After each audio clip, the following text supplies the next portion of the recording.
નમસ્કાર. Bar council of ગુજરાતની આવનારી ચૂંટણીને લઈને તૈયારીઓ તેજ. ઉમેદવાર દિલીપ પટેલે રાજકોટમાં નિવેદન આપતા જણાવ્યું કે સૌરાષ્ટ્ર અને કચ્છ વિસ્તારમાં તેમને સૌથી વધુ સપોર્ટ મળી રહ્યો.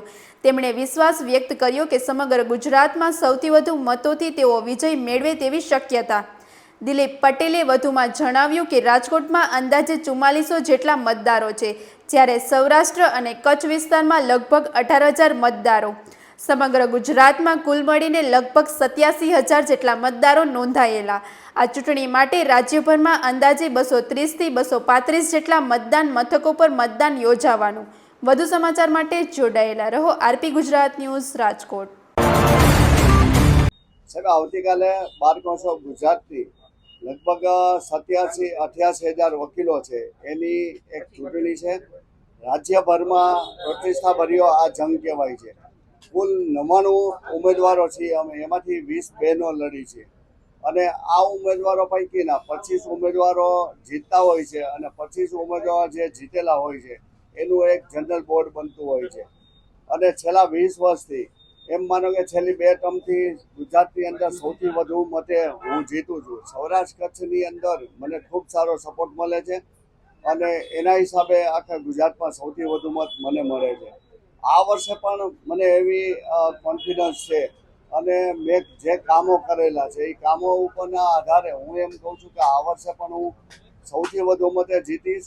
અને એમાં કોઈ નિશંક ઓલું નથી, કારણ કે રાજકોટ બાર એસોસિએશનના પ્રમુખ ને હોદ્દેદારોનો મને સપોર્ટ છે, રેવન્યુ બારના પ્રમુખ હોદ્દેદારોનો સપોર્ટ છે, મહિલા બારના હોદ્દેદારો સપોર્ટ છે અને નોટરી બારના હોદ્દેદારોનો સપોર્ટ છે, ક્રિમિનલ બારના હોદ્દેદાર, તમામ બાર એસોસિએશન મારી સાથે છે.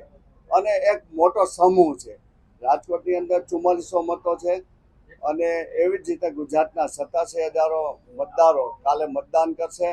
અને કુલ જે મોટા સિટી છે ત્યાં જે ન્યાય મંદિર છે એમાં મતદાન થશે અને નાના મતદારો છે જ્યાં 50 થી 60, 70 હોય ત્યાં 2 વચ્ચે એક એવી રીતે બધા થશે. એટલે કુલ મને લાગે છે કે 230-35 મતદાન કેન્દ્રો હશે અને બધા મતદાન કેન્દ્રો પર મતદાન થશે.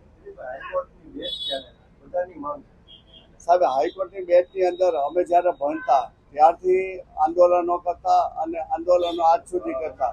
પણ હાઈકોર્ટની બેચની અંદર અમે હમણાં સૌરાષ્ટ્ર કચ્છના બધા પ્રમુખ અને સેક્રેટરીને બધાને બોલાવ્યા હતા. પણ ત્યારે અમે સરકારમાં રજૂઆત કરી અને હાઈકોર્ટમાં, પણ ત્યારે અમને ખબર પડી કે અત્યાર સુધી ખાલી આંદોલનો કરતા, એના માટે માંગણી કોઈ કરી જ નથી. માંગણી ન કરો ત્યાં સુધી એના ઉપર કોઈ એક્શન લેવાય નહીં. આજે આપણે નરેન્દ્રભાઈ મોદીને કરી કે બાર એસોસિએશનમાં કરી, કારણ કે આપણે લેખિત આપવું પડે.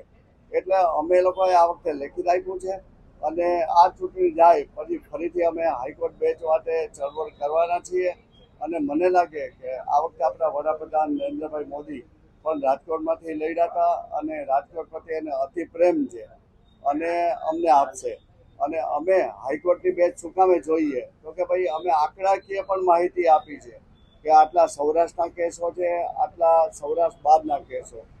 અને જ્યાં જ્યાં બેચ આપી છે મહારાષ્ટ્રમાં, તો મહારાષ્ટ્રના આટલા કેસો છે અને આજે સૌરાષ્ટ્રથી આટલા કેસો છે ગુજરાતમાં. તો ગુજરાત અને સૌરાષ્ટ્રના કેસોની દ્રષ્ટિ પણ અમે એમાં લખી અને ઉલ્લેખ કર્યો છે. આજે જો મહારાષ્ટ્રના 7 બેચું હોય અને આપણા ગુજરાતમાં ત્યાં આપણે 14 કરોડની વસ્તી છે, અહીંયા 7 કરોડની 7 કરોડની વસ્તી વચ્ચે એક પણ બેચ નહીં અને ત્યાં આજે 7 બેચ હોય તો એના માટે થઈને અમારી રજૂઆત પણ છે. કાયદાકીય અમને મળવું જોઈએ અને આંકડાકીય પણ અમને મળવું જોઈએ.